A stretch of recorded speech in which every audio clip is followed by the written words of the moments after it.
السلام علیکم ملګرو. افغانستان او د ساوث افریقا انډر 19 ټیم نن میچ شو.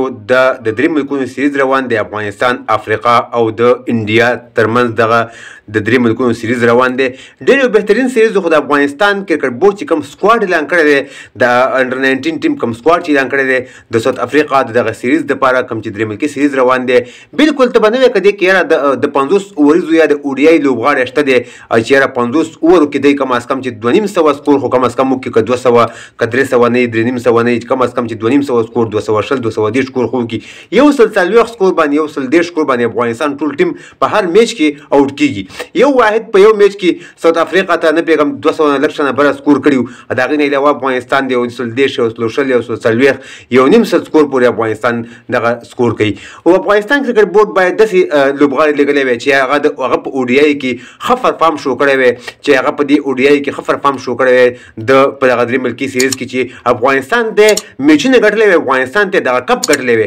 که تاسو د انډیا ټیم ته وګورئ په سکرین باندې تاسو ته ښکاري 4 میچونه کړي دي. په دغه پوینټس ټیبل کې تاسو وګورئ 4 میچونه کړي دي، 4 باندې میچونه ګټلې دي.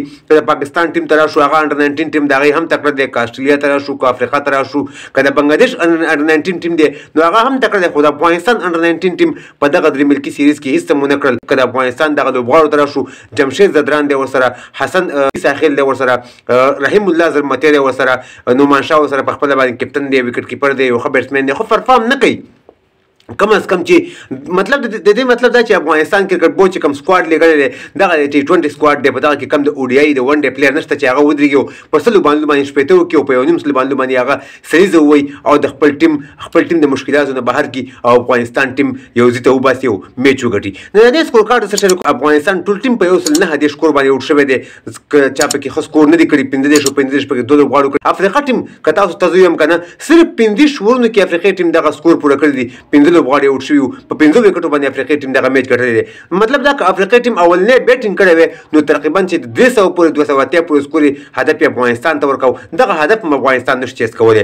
افغانستان یو سل 9 چې کوم کړي 15 خورونه لوبولي دي او 10 وړ لوبغاړي اوټ شوي دي. د یو سل 40 سکور چې کوم هدف او کوم ټارګټ ورته هغه صرف 15 اورونو کې پوره کړی دي. نو دې ته کرکټ وایي، دې ته د ون ډے کرکټ وایي، دې ته د ون ډے کرکټ لوبغاړي وایي چې هغه ښه په آرام سره سکور پوره کړي. د ون ډے کرکټ چې کوم اصلي گیم دی هغه ستا په پلیرانو کې موجود دي، ستا په لوبغاړو کې موجود وي. 19 کرکټ ټیم حال دی چې تاسو سره شریک کو. د ویډیو کتلو ډیره مننه. ویډیو مخکې ملګرو سره ضرور شریک کړئ، زموږ پیج هم سره فالو کړئ، زموږ یوټیوب چینل سره ضرور سبسکرایب کړئ. نور تازه معلوماتو لپاره نور ښه وخت ولرئ. د الله په امان.